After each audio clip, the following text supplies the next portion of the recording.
Right now is the perfect time to start investing in all Sword and Shield booster boxes.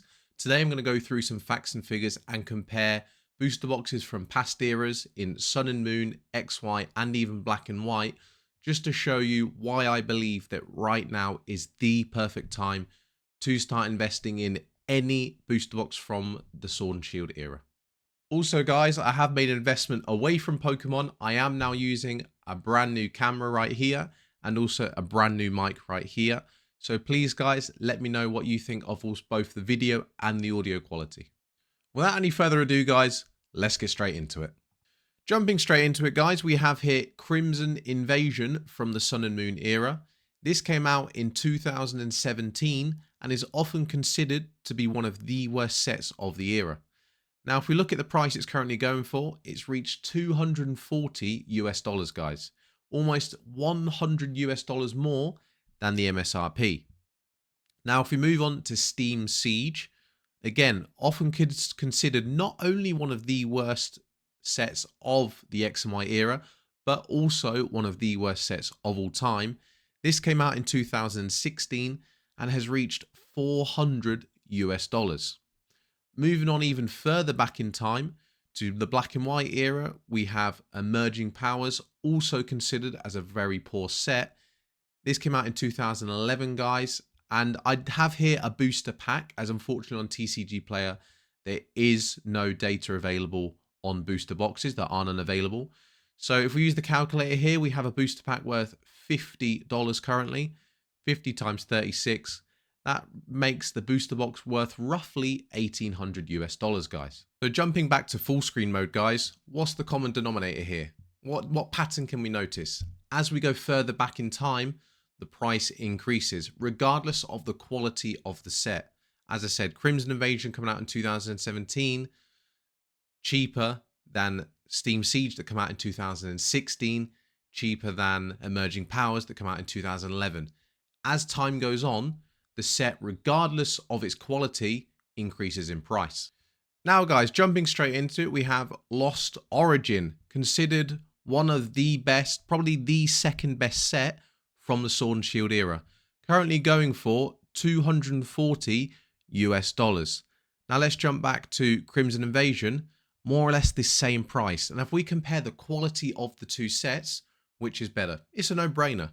You got Lost Origin and that beautiful Giratina card, miles better than Crimson Invasion, but currently fetching the same price.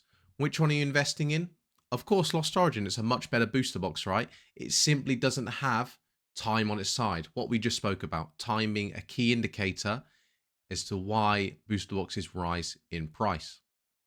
So let's look at the two heavyweights of the modern era, guys. Here we have Evolving Skies, and here we have Team Up.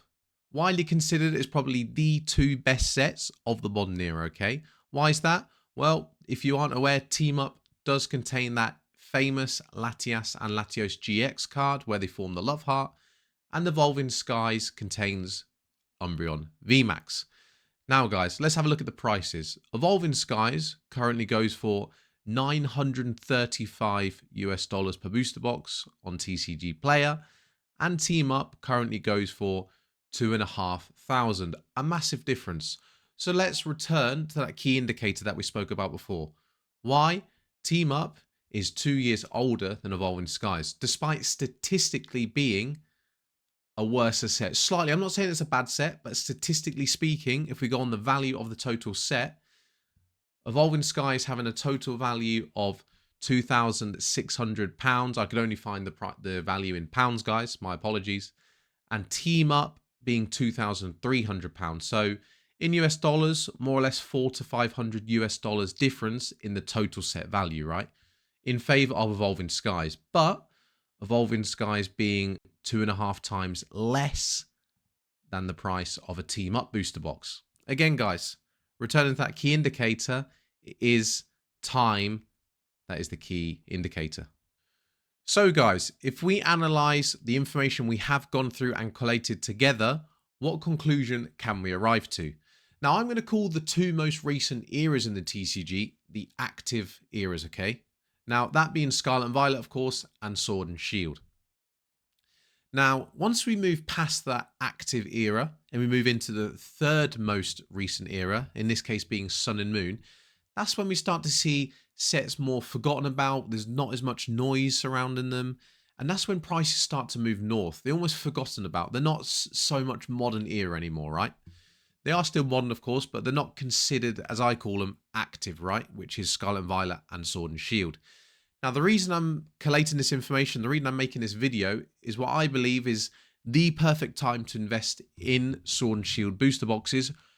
Regardless of the quality of the set, I think they are all investable. And that's why I made the point with Crimson Invasion from Sun and Moon, because regardless of the quality of the set, it will move north, okay? The reason I say this is because we are currently about to enter 2025. This being the last year of Scarlet and Violet. Therefore, we will start moving into the new era. Scarlet and Violet will move into that second most recent era.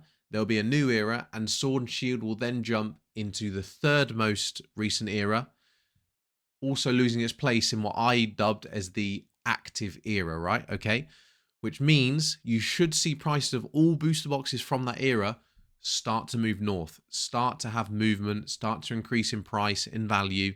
And that's why I believe, guys, all Sword and Shield booster boxes are investable. And now, specifically, is a brilliant time to invest before it moves into that, or outside of that active era, as I dubbed it, okay?